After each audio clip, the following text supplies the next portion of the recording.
السلام عليكم ورحمة الله وبركاته dhegeystayaasha iyo daawadayaasha qiimaha iyo qadarinta inaga mudan ku soo dhawaada mar kale iyo kororsa aqoon channel oo aad uga barateen casharo tayeysan waxaa inoo socday casharadii chemistry secondary form 1 chapterka labaad baynu maraynay gaar ahaan cashirkiisii labaad waxaynu soo gaarnay wax la yiraahdo chemical properties astaamaha kiimikaad waxaan ka soo hadalnay physical properties waa astaamo ka sheekeynaya baynu niri oogada walaxda sida dhadhankeedii iyo muuqaalkeedii iyo kalarkeedii oo aan isbedelin oo aan sameynin wax cusub kiimikadeedii aysan isbedelin baynu ka soo sheekeynay astaan kiimikaad maxay tahay chemical properties are properties that are related to the reactions of substance astaan kiimikaad waxaa la yiraahdaa waa astaamo xiriir la leh falgalada ee walax ay sameynayso shay markuu falgalo waxyaabaha ka dhalanaya la yiraahdaa chemical properties that change its identity oo bedelaya noociisa shayga markuu falgalo noociisa uu isbedelayaa oo nooc kale ayuu sameysmayaa a new substance format walax cusubna waa sameysmaysaa astaamaha kiimikaad ee walaxda ku dhacayso waxaa ka mid ah flammability ayaa ka mid ah holac ayaa ka mid ah in shaygu uu holco toxicity ama toxicity in uu waxa weeyaan uu sumoobo ama lagu sumoobo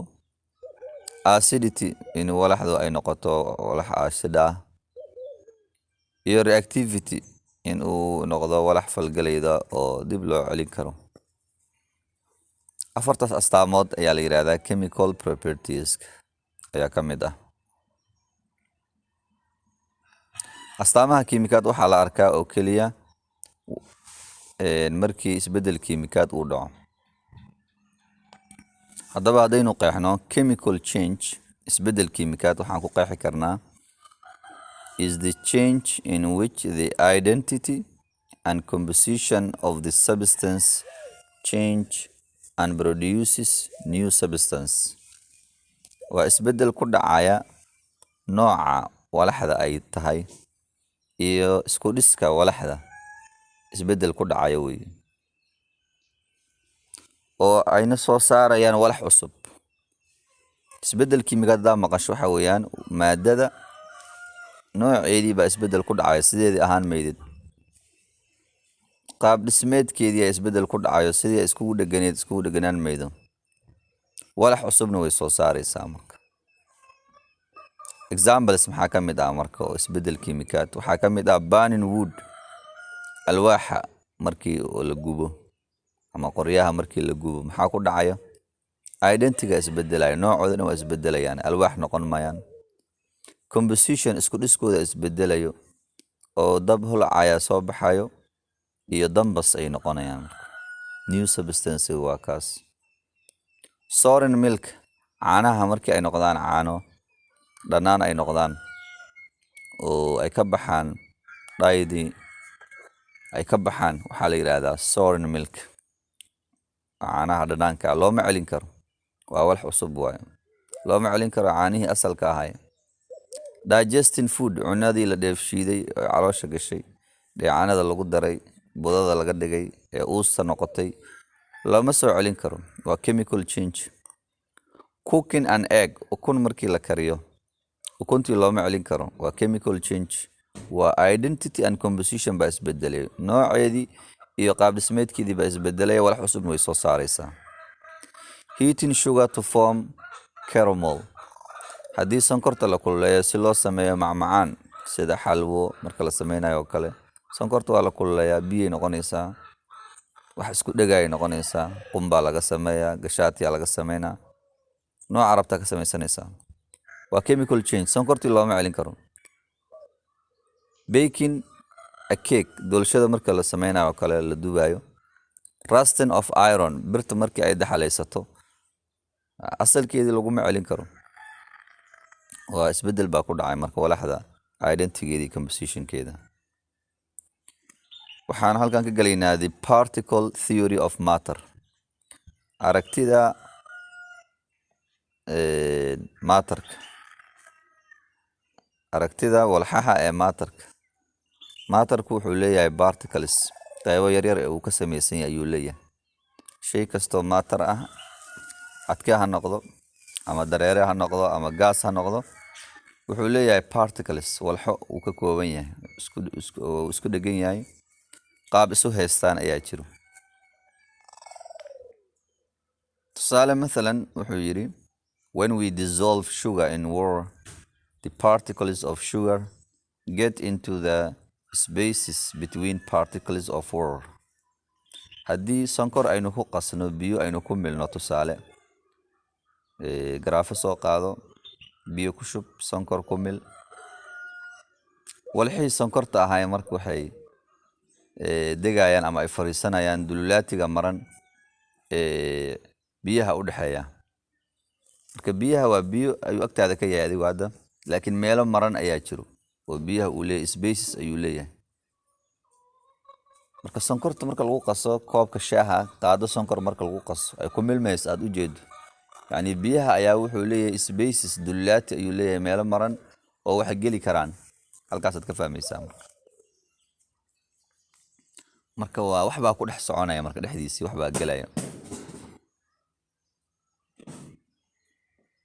the particulate theory of matter ama kinetic theory dheh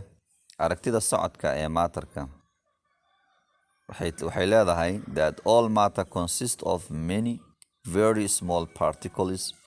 which are constantly moving or are in a continual state of motion aragtida socodka ee matterka waxay sheegaysaa in matterku uu ka kooban yahay walxo badan ama walxo aad u yaryar kuwaasoo waxa weyn si joogta ah u dhaqdhaqaaqaya the degree to which the particle move is determined by the amount of energy they have and their relationship to the other particles socodka ay soconayaan walxaha inta ay socon karaan waxaa xadeeyo waa enerjiga xadeynaya tamarta ay leeyihiin ama xiriirka iyo ayaga ka dhexeeya walxaha kale markaas ay la falgalayaan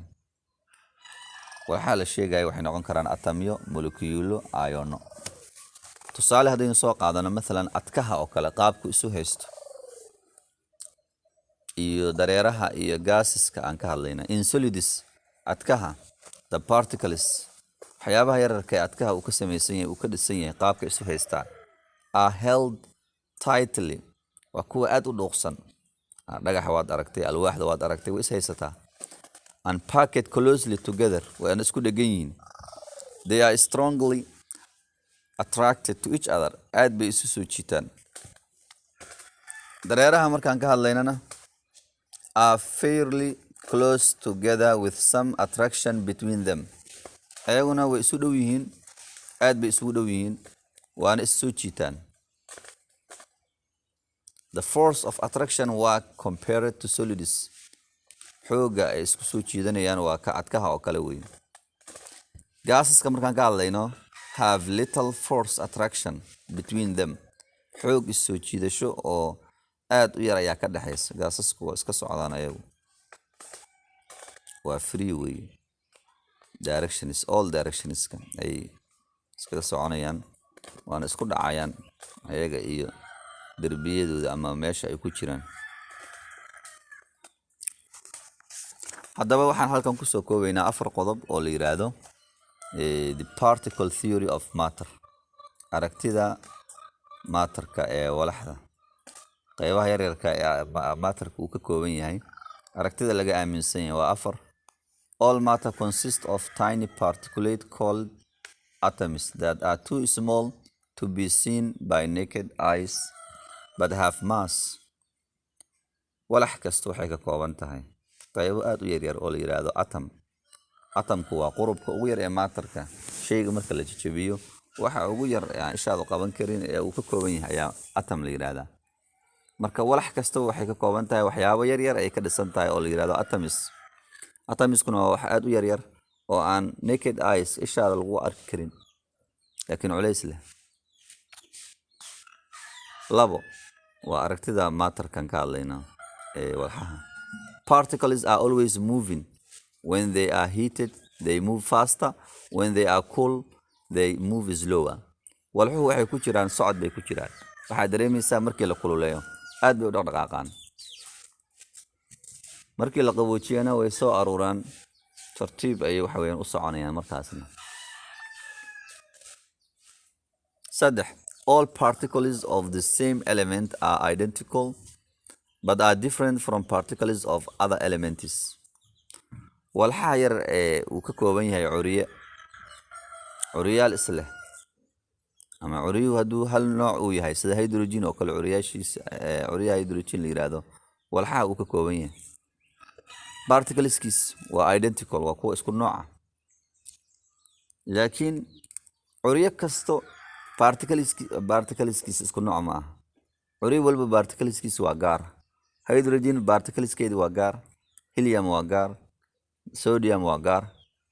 asaa laga wadaa, but different from other particles of other elements. Particles can join to make larger particles when they combine their masses add together. qaybaha yararka atomka uu ka kooban yahay ama curiyuhu ka kooban yahay ama walaxdu ay ka kooban tahay waxayaan way isku biiri karaan, kuwa waaweyn say u sameeyaan. markay isku biirayaan marka waxay isku darsanayaan culeyskooda dhan waa la isku geynayaan. states of matter, wejiyada matterka uu leeyahay. matterku wuxuu leeyahay wejiyo badan ilaa waxay gaarsiinayaan 6 weji, laakiin 3 ayaa waxa weyn ugu caansan. 3da ugu caansan waa kuwe gas waa hawo, liquid waa dareere, solid waa adke. gas maxaa lagu yaqaanaa? assumes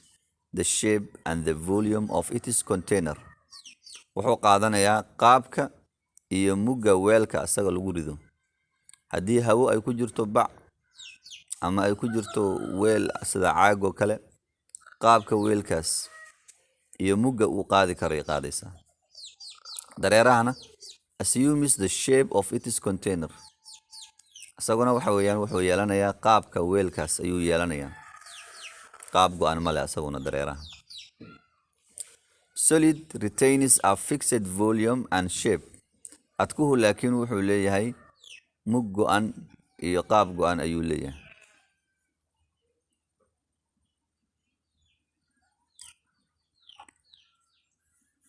dhegeystayaal daawadayaal cashirkeennii maanta ee ku saabsanaa the chemical properties, astaamaha kiimikaad, halkaas aynu kusoo gabagabeynaynaa. waxaa inoo xigi doonaa changes in states of matter. intaynu ku kulmi doonaa cashar la mid ah casharkan waxaan idinkaga tegayaa sidaas iyo nabadgelyo. assalaamu calaykum waraxmatullaahi wabarakaatu. fadlan subscribe garay oo share garay si ay uga faa'iidaystaan walaalaha kale